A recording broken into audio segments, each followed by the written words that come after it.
Okay friends, one of the first things we need to do to get started on this job is to safely raise and support the car so that the wheel is off the ground. After that, remove all 5 of your lug nuts and then remove the wheel.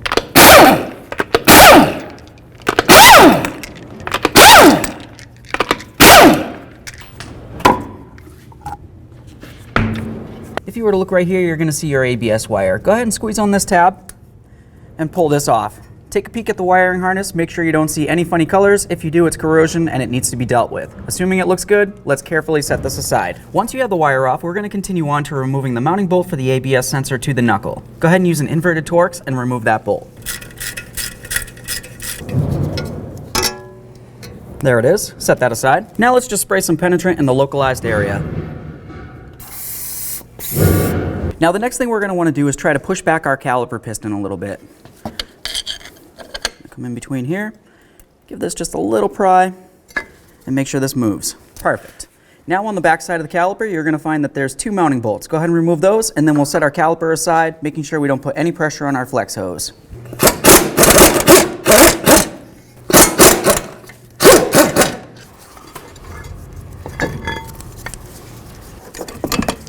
There we are. Now let's grab the rotor, get that off of there. Now with the brakes off of there, let's continue on by removing the backing plate. You're going to find that there's 3 mounting bolts. Go ahead and remove them all and then get the backing plate off of here. Now the next thing we're going to do is remove our pinch bolt that holds our knuckle to the strut. Let's apply a generous amount of penetrant along this upper area so it can soak in. Next we're going to remove our axle nut. Use a little bit of penetrant in here. After that, we're going to continue on by pushing in the center of the axle so it separates from the wheel hub. Now we're going to move along to removing the tie rod. You're probably going to see that you have a cotter pin or some kind of locking pin that looks like this. Essentially just kind of get that out of the way. Next we're going to remove the mounting nut right here with a 14mm, and then we're going to hit right here to break it free. If for some reason yours didn't come loose like mine, just give this a couple loving bonks, and it should. Now that we've let this sit up here for quite a while, I'm going to continue on to putting this bolt in, and I want to have it in there just a few threads. Now I'm going to use a 14mm on the bolt side over here, and then I'll come over and remove the nut on this side. Give this a couple nice twists, try to break it free. I'm going to take that nut, start it back on there a couple threads, and then give it a couple loving bonks with a hammer. Using a punch, let's go ahead and push this through the rest of the way. Continuing on with our hammer, let's hit right along here and separate the ball joint from the knuckle.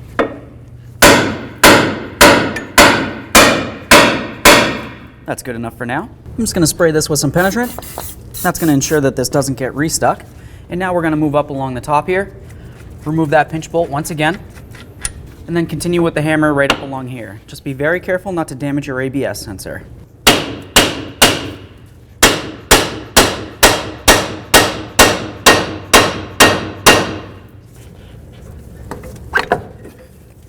And then I'm going to give this a couple bonks with my hammer.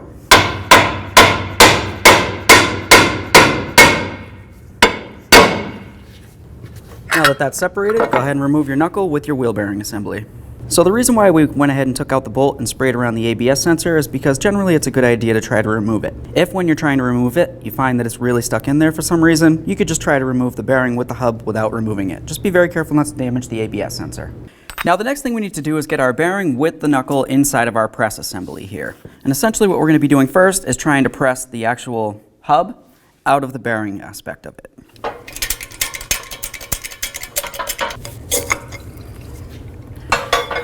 Alright, so now we've got the hub separated from the bearing.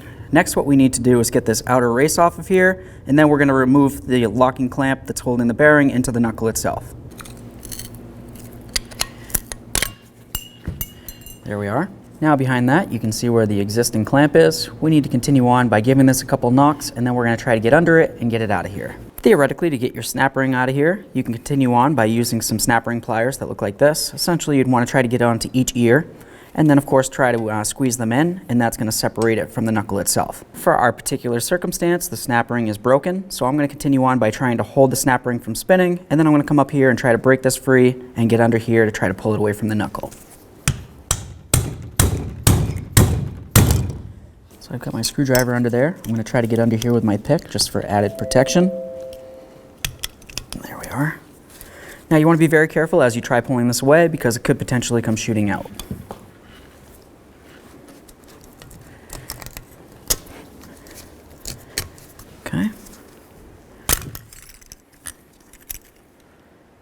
So now that that's out of the way, let's continue on back at the press, and what we want to do is try to drive the bearing out of the knuckle itself. Something that we need to pay extra special attention to once again is the ABS sensor, which is located inside the hub, very close to where this bearing is. Go ahead and put your adapter in here, put it right up along that bearing race, line it up so it's nice and even with the actual press itself, and then let's start pressing it down.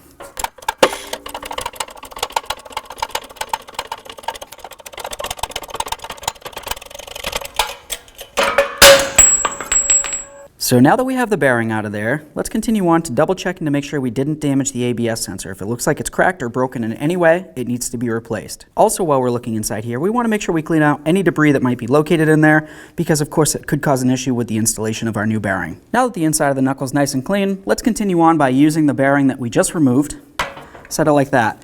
We're going to set it so it comes right along this outer ridge right along here. Once again, at all times, be very careful for your ABS sensor. Just going to set this on there so it's nice and centered. At this point, we can grab our new bearing. If you were to look at it closely, you're going to see that there's two different sides. This side right here, as you can tell, has a magnet on it, and that's going to be the side that needs to be facing towards your ABS sensor. So with the direction that this is facing, I'm going to be having it facing like this. We definitely don't want to press on this inner aspect here, because if you do that, you could definitely damage the bearing, and at that point, you're going to have to re-replace it again. Just go ahead and grab onto something that's going to make sure that it goes along the outer edge of the bearing, and of course it's nice and flat, and then we'll continue pressing this down into where it belongs. Definitely want to make sure that as you press it in, it's not going off kilter or at an angle in any way. It needs to go straight down, and if you feel as though it's binding, more than likely it is going at an angle. Okay, so that just stopped right now. Let's release it. And now if you were to look at it, you're going to see that it's nice and flush with the knuckle. The problem with that is it needs to go a little bit further in, so it's bottomed out against the bottom side, and we need to be able to get the locking clamp on this side. So when we go to push this down, once again, don't push down on this inner circle. We need to grab the race and come along the outer circle. So at this point, I have my exterior race lined up with the race that's going on the new wheel bearing. This looks really good. It's going in nice and flush, so let's continue on and make it so we can put in that clamp. Okay, so right there, I can tell that it's stopped. I definitely don't need to press any further than that because I don't want to damage anything.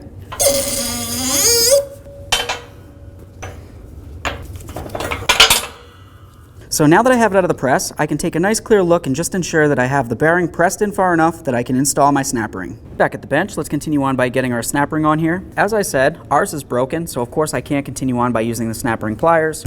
Typically it's a good idea to go ahead and replace this, but if for some reason you don't have access to it, just go ahead and reinstall it.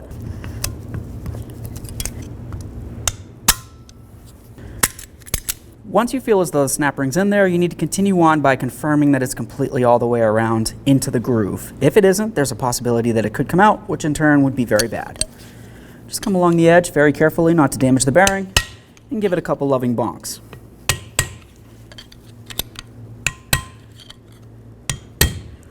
Perfect. So now back at the press, what we need to think about is the fact that as we press in our new hub, we want to make sure that we don't drive this inner race back out of the new bearing. Of course, that would be very bad. So if you were to take one of the races from your original bearing and lay it across here, you're going to notice it lines up exactly where it needs to go. That said, I'm going to continue on. Put the race right on here, and then I'm going to rest this nice and flat so it's resting on the bearing nice and level. Now with that sitting as level as possible, let's continue on by putting our brand new hub up on here. After that, I usually like to use a block up along this ridge right here, and then we'll continue on by pressing this down.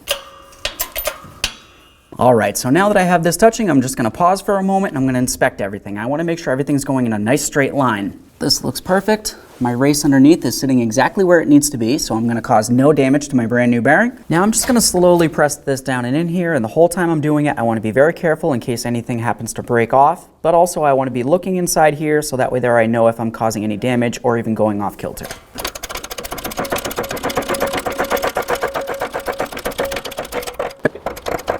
Okay, so right there, I can tell that it definitely stopped. I don't need to go any further than that. Let's loosen this up and inspect the work we've done. Perfect. I can tell that this isn't binding in any way. It feels amazing, and it looks even better. Let's get this over to the car. Now back over at the car, let's continue on by cleaning up the area before we continue mounting the knuckle back in here. If you have a little bit of copper never sees, it couldn't hurt to put a little bit along here, and of course up along the strut where the knuckle's gonna ride. And put this on there. Let's start the ball joint into the lower aspect of the knuckle, set it down in there, bring this down, and line it up with the strut. Now looking at the back side of the knuckle, you can see where there's a slot. That needs to line up with this area on your strut. So just go ahead and line those up and then give it a couple loving bonks until it comes up and in. Now typically it's going to be a good idea to go ahead and replace your pinch bolts. The pinch bolts would be the ones that are located along here for your ball joint to the knuckle, and then also up here where your knuckle connects onto your strut itself. Like I said, it's a good idea to go ahead and replace them, but if for some reason you're not, at least inspect them, make sure they're in good enough condition, and of course, clean up the threads and then add a little bit of red thread locker. Let's go ahead and get that pinch bolt in there. We've got our nut, start that on there. Now we're going to continue on to snugging this up, and then we'll torque it to 43 foot-pounds. Now let's put in this pinch bolt up here. We'll snug that up and then we'll torque it to 50 foot-pounds. Since you removed this bolt, go ahead and put that back in. Snug it right up. Okay, once it's bottomed out, just give it a teeny bit extra. Just keep in mind it's a small bolt and you don't want to break it. Now it's going to be time to install our backing plate here. Of course, we get a little bit of copper never sees on there. Let's start in all of our bolts and then we'll just go ahead and bottom them out and snug them up. So now it's going to be time to get our rotor back up on here. Obviously this one's in very poor condition and it needs to be replaced, but for the service of this video, I just want to mention that you want to clean up the mating surface where it's going to mount onto the new hub. Now with that nice and clean, let's continue adding a little bit of copper never sees along this area. We'll go ahead and get the rotor on here. And then I'm just going to put a lug nut on for good measure so the rotor can't move around. Now let's go ahead and put the caliper on. Now we're going to install our 2 caliper bolts. Of course, I like to use a little bit of red thread locker on these. We'll go ahead and snug them up, and then when we torque them, we'll torque them to 75 foot-pounds.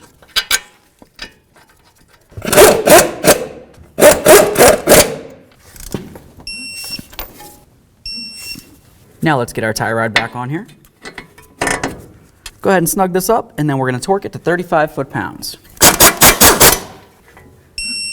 There we are. Of course, don't forget your locking cotter pin.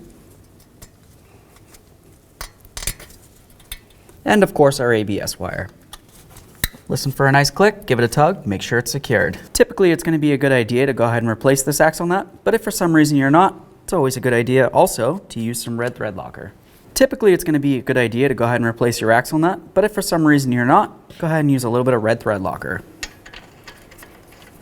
Next, it's going to be time to bottom out and torque the axle nut. To be able to torque this, obviously you don't want the whole thing to spin, so I just use a nice pry bar across like this and then down to the ground. You just want to be very careful not to damage your studs. The torque for this is going to be approximately 173 foot-pounds all the way up to 202 foot-pounds. Let's continue on by putting the wheel up on here.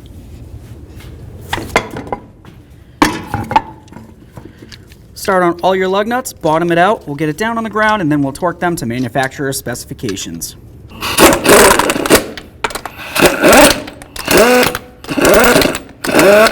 With the wheel just barely touching the ground, let's continue on by torquing these lug nuts to 85 foot-pounds.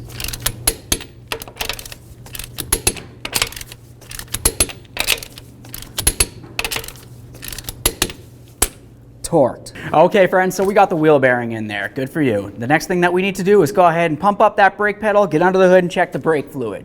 After that, take it for a road test. Make sure you don't have any ABS light, and then get yourself down to your local alignment shop.